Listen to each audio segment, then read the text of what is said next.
नमस्कार, स्वागत है हिंदी साहित्य चैनल में। मैं हूं सिंह सर।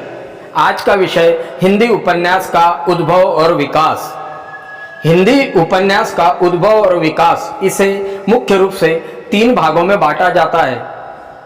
प्रेमचंद पूर्व युग, प्रेमचंद युग तथा प्रेमचंदोत्तर युग। आज का विषय प्रेमचंदोत्तर युग। 1936 के बाद का यह समय प्रेमचंदोत्तर युग में उपन्यास के क्षेत्र में अनेक नवीन प्रवृत्तियां हमें दिखाई देती है। जैसे कि इस युग में सामाजिक उपन्यास लिखे गए, साम्यवादी उपन्यास, ऐतिहासिक उपन्यास, मनोवैज्ञानिक उपन्यास, आंचलिक उपन्यास, प्रयोगशील उपन्यास तथा आधुनिक युग बोध के उपन्यास लिखे गए। कला की दृष्टि से यह युग निश्चित ही प्रेमचंद युग से श्रेष्ठ रहा है, लेकिन भावों की दृष्टि से प्रेमचंद साहित्य से उच्च नहीं है। इस काल के उपन्यासों की निम्नलिखित प्रकार से विभाजित किया जा सकता है। इस काल में सामाजिक उपन्यास प्रेमचंद युग में भी बड़ी संख्या में लिखे गए थे। प्रेमचंदोत्तर युग में सामाजिक उपन्यासों की परंपरा और सुदृढ़ हुई। इस युग के सामाजिक उपन्यासकार थे भगवती चरण वर्मा, अमृतलाल नागर, यशपाल, मोहन राकेश, राजेंद्र यादव, कमलेश्वर, भीष्म साहनी, मन्नू भंडारी, कृष्णा सोपती आदि। इस युग में भगवती चरण वर्मा के टेढ़े मेढ़े रास्ते व भूले बिसरे चित्त प्रसिद्ध उपन्यास रहे तथा अमृतलाल नागर के अमृत और विष व नाचो बहुत गोपाल यह रहे। झूठा सच यशपाल का प्रसिद्ध सामाजिक उपन्यास इस युग में है। इस युग में ही सारा आकाश जैसे उपन्यास की रचना राजेंद्र यादव ने की। कमलेश्वर का प्रसिद्ध सामाजिक उपन्यास काली आंधी इस युग की देन है। मन्नू भंडारी ने महाभोज, आपका बंटी आदि उपन्यासों की रचना इसी युग में की, जिसमें एक बालक की मनोदशा का मनोवैज्ञानिक ढंग से चित्रण किया गया।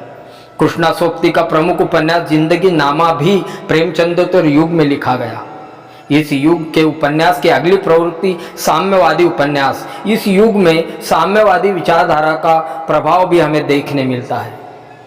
यशपाल के उपन्यास को साम्यवादी विचारधारा के उपन्यास कहते हैं। उनके द्वारा रचित उपन्यास दादा कामरेड, पार्टी कामरेड साम्यवादी विचारधारा के पोषक उपन्यास रहे हैं। इसके अंतर्गत राजेंद्र यादव का उपन्यास सारा आकाश भी साम्यवादी उपन्यास की श्रेणी में आता है।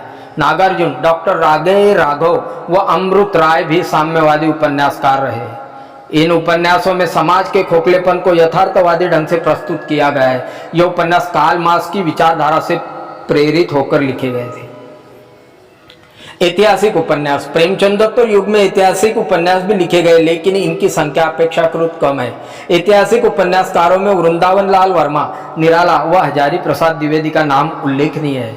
वृंदावन लाल वर्मा के प्रमुख ऐतिहासिक उपन्यास का गढ़कुंडार, विराट की पद्मिनी व रानी लक्ष्मीबाई रहे। हजारी प्रसाद द्विवेदी का उपन्यास बाण भट्ट की आत्मकथा भी प्रसिद्ध ऐतिहासिक उपन्यास है। यशपाल साम्यवादी उपन्यासकार है, परंतु दिव्या व अमित उनके ऐतिहासिक उपन्यास भी उल्लेखनीय मिलते हैं। इस काल में मनोवैज्ञानिक उपन्यास लिखे गए। जैनेन्द्र कुमार ने मनोवैज्ञानिक उपन्यासों की रचना की। उनके प्रसिद्ध उपन्यास है सुनीता, कल्याणी, परक, सुखदा, विवर्त आदि।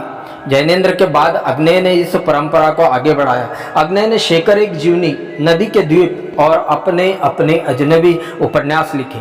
इलाचंद्र जोशी ने मनोविश्लेषण पर बल दिया। उन्होंने सन्यासी, निर्वासित और जहाज का पंछी जैसे उपन्यासों की रचना की।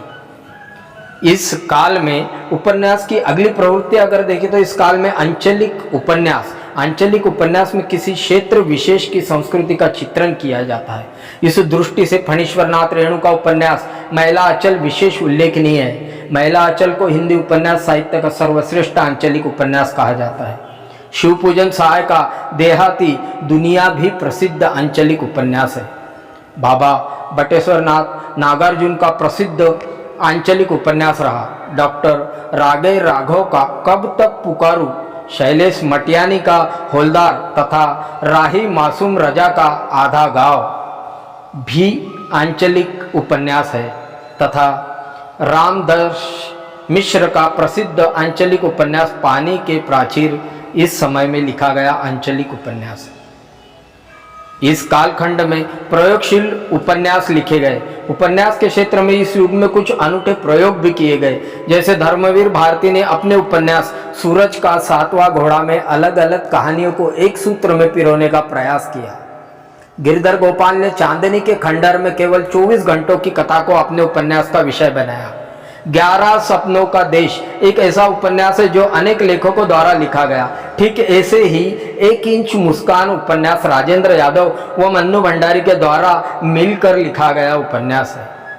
रामेश्वर दयाल सक्सेना के उपन्यास सोया हुआ जल में एक सराय में ठहरे हुए यात्रियों की एक रात की जिंदगी का वर्णन किया गया है।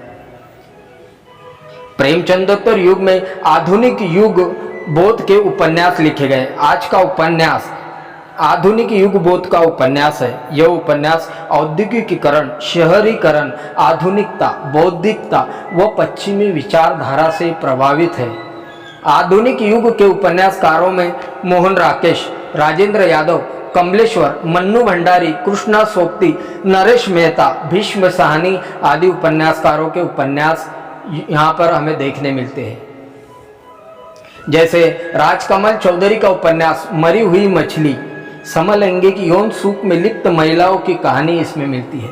श्री लाल शुक्ल का राग दरबारी उपन्यास आधुनिक जीवन पर सुंदर व्यंग्य है।